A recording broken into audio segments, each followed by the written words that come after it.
persona que tiene una postura muy contraria a esto y que dice que estas minorías están buscando que se les reconozca y que esa es la agenda oculta que tienen, no es la antidiscriminación, es que se les reconozca. Y yo digo, bueno, ¿qué es más humano que te reconozcan en tu diferencia? Y si es que esa es la gran agenda oculta, enhorabuena que sea. Y yo creo que si hay gente que no quiere que se reconozca, bueno, eso ya es de siglos pasados. Pero podríamos, a mí me interesa abordar esta perspectiva abordar este problema desde otra perspectiva, que es justamente un conflicto entre las perspectivas colectivistas, como la nacionalsocialista, que está involucrada, digamos, en este asesinato, y también como la comunista y también como muchas de la tradición de izquierda y de derecha, que consideran que el colectivo tiene derecho a disponer de los individuos de la manera que le plazca finalmente. Y la perspectiva de la tradición liberal, la tradición de las libertades, digamos, que considera que el individuo tiene derechos inalienables anteriores al Estado, anteriores al colectivo incluso. Entonces, lo de Daniel Zamudio se puede ver como un síntoma también justamente esta violencia que va increciendo, pero también es un llamado de atención respecto a esta idea colectivista, en la cual ciertas personas que conforman un grupo se abrogan el derecho de disponer de la vida, del patrimonio, de las decisiones de otras personas. Entonces, y ese riesgo estuvo presente en Aysén, insisto de nuevo, y estuvo presente en el movimiento estudiantil. Esa tendencia dentro de la universidad está el asambleísmo. Es algo muy parecido, digamos, en el cual las personas... No creo que sea parecido. O sea, yo lo conozco, digamos, de ya de muchos años, porque son formas democráticas, entre comillas, donde las personas, donde se suspenden los derechos, donde el colectivo puede decidir sobre los derechos de las personas. El caso más grave en el momento... estamos hablando de los sindicatos, también pueden hacer eso. El sindicato también puede dejar por pero uno ley se puede afiliar y de desafiliar voluntariamente en cualquier momento.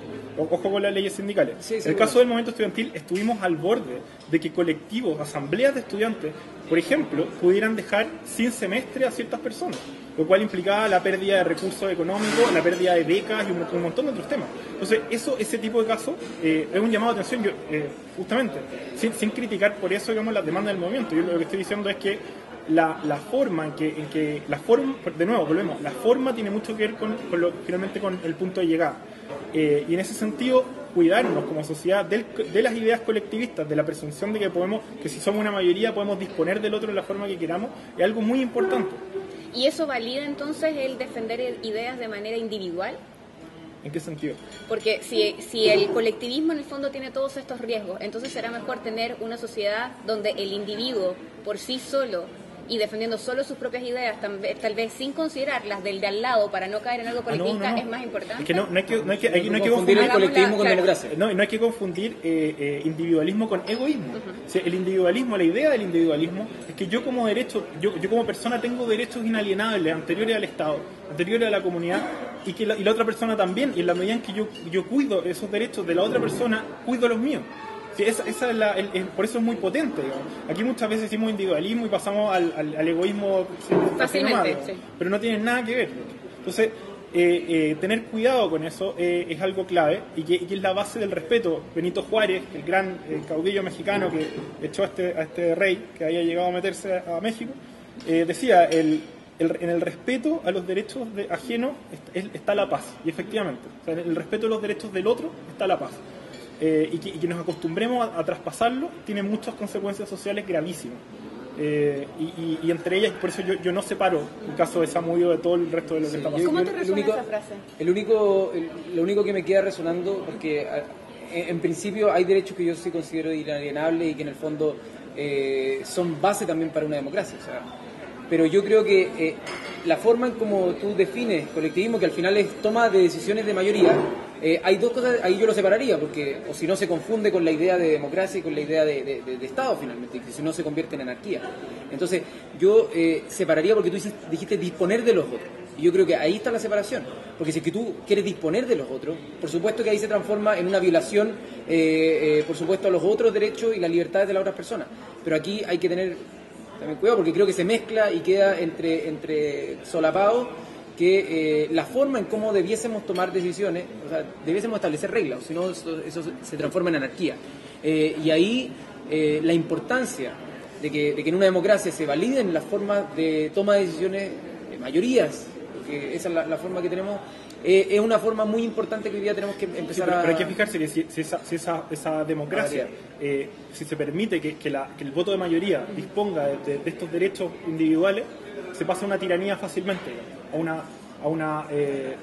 tranquilamente. Sí, que fue lo que pasó. Yo siempre cuando... repito que los griegos, una de las cosas que hicieron estas super asambleas que nosotros consideramos como el origen de la democracia, fue asesinar, o bueno, hacer morir, digamos, a Sócrates y después exiliar a Platón, digamos, de los grandes logros de la democracia griega. No, pero es que yo creo que nos fuimos justo del punto, y creo que los dos tomamos un punto de acuerdo en esta mesa de diálogo, en el tema de Daniel Zamudio, de que él tiene libertades inalienables, de su origen, de su orientación sexual finalmente, que tiene todo el derecho a tenerla. Y ahí, como Estado, y ahí es yo creo el conflicto que se da con sectores que quieren proteger o tienden a proteger más como la tradición, y finalmente son los llamados sectores más conservadores.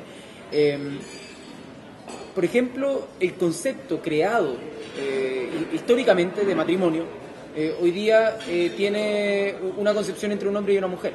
Entonces, el que esa persona tenga derecho también a amar a otro, y que como sociedad no seamos capaces de cambiar el concepto, porque es un concepto finalmente que es jurídico, el de la Iglesia será otra cosa, claro, porque es una institución privada aparte, pero como Estado, el que no podamos garantizar ciertos grados de igualdad en el amar, en algo tan básico como eso, creo yo que es algo...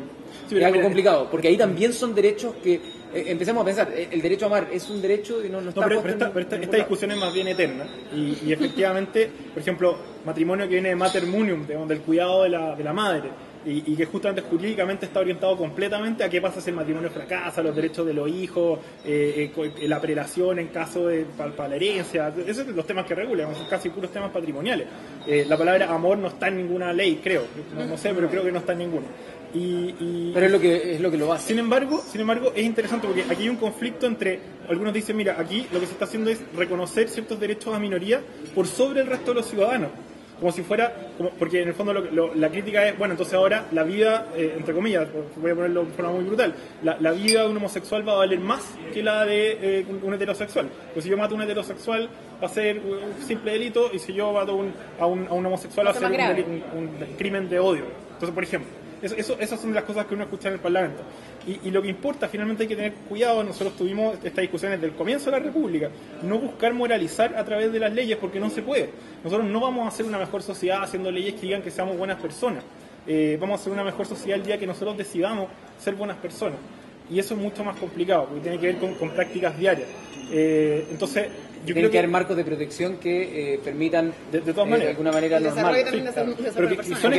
Se genera cultura. Pero que son estos derechos individuales también inalienables. Nosotros en la medida en que nos acostumbremos a traspasarlo y a abusar de los derechos de otros, abusar de nuestros propios derechos también, de cómo puede abusar de su propio derecho también, vamos demoliendo la democracia y vamos demoliendo el orden republicano y la seguridad de estas libertades.